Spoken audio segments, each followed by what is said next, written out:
In 2011, we had a son together, my first, her fourth. I was essentially living in Florida while keeping an apartment in downtown Chicago as I liquidated my business holdings to free myself up so I could be there. Neither her Florida home nor my apartment in Chicago were large enough for the six of us. We debated three ideas: find a bigger home in Florida, find a bigger home in Chicago, or move back to my hometown. My hometown was a much better environment for the older kids. Bye-bye Chicago.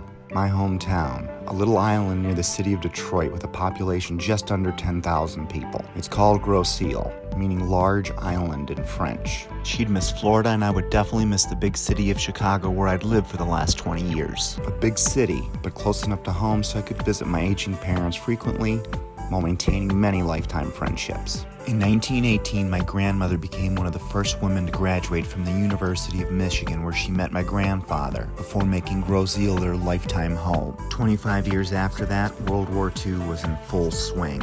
Grosse Ile's airport was a critical training base for pilots during the war. My father was among hundreds of young naval officers who trained on planes like the AT-6 Texan. These men would go on to fly fighter planes like the Hellcat and Wildcat, and most critically, the Douglas Dauntless dive bomber and Avenger torpedo bomber. In 1942, these were outdated planes which nonetheless turned the tide of World War II in the Pacific in a 5-minute span on the morning of June 4th, 1942. The U.S. Navy caught the exponentially more powerful Japanese Navy off guard, ultimately sinking 4 enemy carriers and fending off the feared Japanese invasion of the west coast of the United States. Many of these men trained at Grosse Ile's naval base, and many never returned home. These were men of valor, willing to give up their lives for truth, honor, and the American way of life we cling to still. Barely, I might add, earning the well-deserved recognition as the greatest generation, according to Tom Brokaw. As was common, the young Grosse Ile aviator pictured here named his plane after his then-girlfriend Barbara. Several decades later, she would become the First Lady of the United States as the wife of President George H.W. Bush, who remained fond of this little-known island his entire life. Although my parents were 15 to 20 years older than those of my classmates, and the ideals taught to me often made and seemingly still make life feel extra challenging at times, I thank God to this day I was raised by that generation. Words like honesty, integrity, and courage were taught to me while my dad told me stories of friends of his, also from Grosse Ile, who lost their lives during the war. Growing up, we were taught to embrace truth and hate deceit. We were taught to stand up for what is right even if you're facing a more powerful foe. We were taught that God hates cowards, as Jesus Christ himself reiterated in about 90 AD in Revelation 21:8, emphasizing that cowards and liars will, quote, have their portion in the lake that burns with fire and sulfur. Now, I don't know exactly where that is or how all that works, but I do know that I don't want to go there. We were taught to love our country, but question its government, as our nation's founding fathers advised in countless historical documents. These fundamental ideas caused me to leave a lucrative business career and begin doing things I knew nothing about, like producing radio and TV programs and making movies like The Anatomy of a Great Deception, which clearly shows the official story fed by the American government to the American people about the events of 9/11 was a laughable joke. It doesn't seem like a good trade-off to exchange riches for ridicule by the ignorant few whose freedoms you're literally trying to protect, but at least I sleep well at night.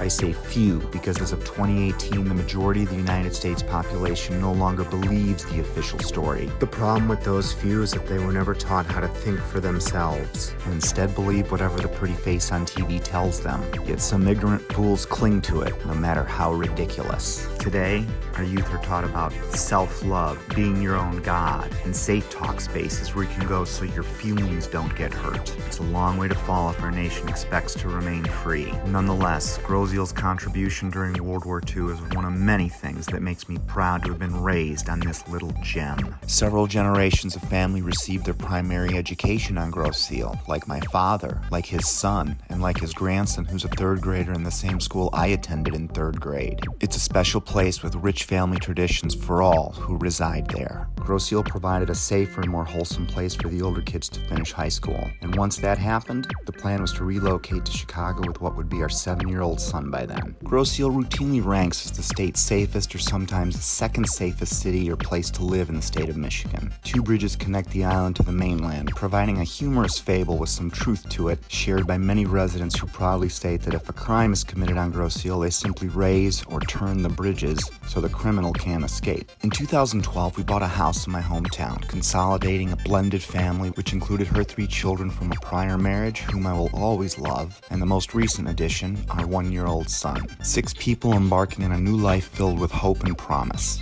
Up to this point, everything was, by and large, a great experience. What should have been wonderful years instead became a 7-year nightmare, made up of lies, deceit, rumors, gossip, false claims, and frankly, the worst side of humanity. A 7-year nightmare which began to fade as work on the upcoming film UNSANE started. The film tells the whole story, and hopefully helps some of the estimated 30 to 50 million American people trapped in the situation I was in, and to a certain extent still am in. The movie also explains how to cope while getting out of it. UNSANE is a how-to personal docu-drama, if you will. How to overcome the covert narcissistic disordered person who's turning your life upside down by simply letting the truth come to light.